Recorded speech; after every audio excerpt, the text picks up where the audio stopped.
आपण सर्वजण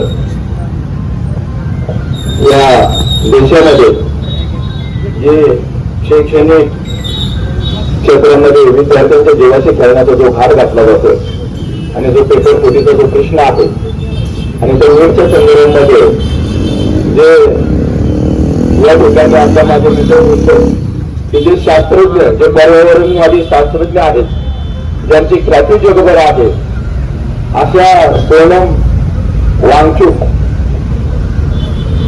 त्यांनी उपोषण केलं. तर हे उपोषण कमीत कमी आता मला वाटतं माझ्या माहितीप्रमाणे श्रीकांतजी त्याचा 22वा दिवस आहे. याच्या अगोदर जे सरकार या देशामध्ये होतं त्या देशामध्ये जर एखाद्या मंत्र्याच्या खात्यामध्ये भ्रष्टाचार झाला तर तो मंत्री नैतिक जबाबदारी स्वीकारून स्वतःहून राजीनामा द्यायचा अशी परिस्थिती असायची. आता प्रश्न असा आहे की या ठिकाणी हजारो लाखो लोकांचे मोर्चे निघत आहेत. एक पर्यावरणवादी व्यक्तिमत्व आपला जीव युवा पिढीच्या भवितव्यासाठी या देशाच्या शैक्षणिक क्रांतीसाठी आपला जीव तिथं त्या ठिकाणी उपोषणाच्या माध्यमातून गमावतोय की काय अशी भीती तयार झाली आणि हे उपोषण हे आंदोलन मिळवण्याचं काम हे सरकार करतं. याला सर्वजण जबाबदार खरं तर आपण सर्वजण आहेत. दादा मी काल व्हॉट्सअपवर एक स्टेटस ठेवलं होतं.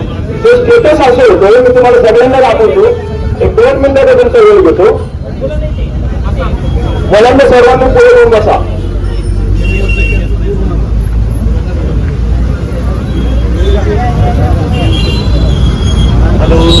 बघा जाऊन या.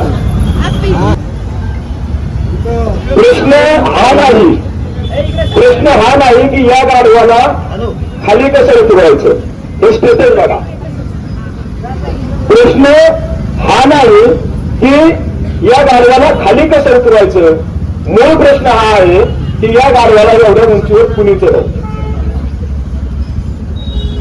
देशाची नेमकी परिस्थिती आज अशी झालेली आहे आणि यासाठी जर आपल्याला ही सर्व परिस्थिती बदलायची असेल तर आपल्याला सरकारच बदलावं लागेल. नुसता एका मंत्र्याचा राजीनामा घेऊन आपल्याला जमणार नाही. तर यासाठी आपल्याला पूर्ण परिस्थिती हाताळायची असेल तर या ठिकाणी सरकार बदलावं लागेल. या अगोदर हे जे आंदोलन चाललं या आंदोलनाला प्रत्येक गावातून खेड्यातून तालुक्यातून त्याच्या अभिजितदादाच्या माध्यमातून जे या ठिकाणी आपण सर्वजण एकत्र येतो बरोबर सर्व गट राजकारण्यांनी स्वतःच्या मुलांच्या देशाच्या भवितव्यासाठी एकत्र येऊन हे आंदोलन हाती घेतलं पाहिजे असं मला वाटतं.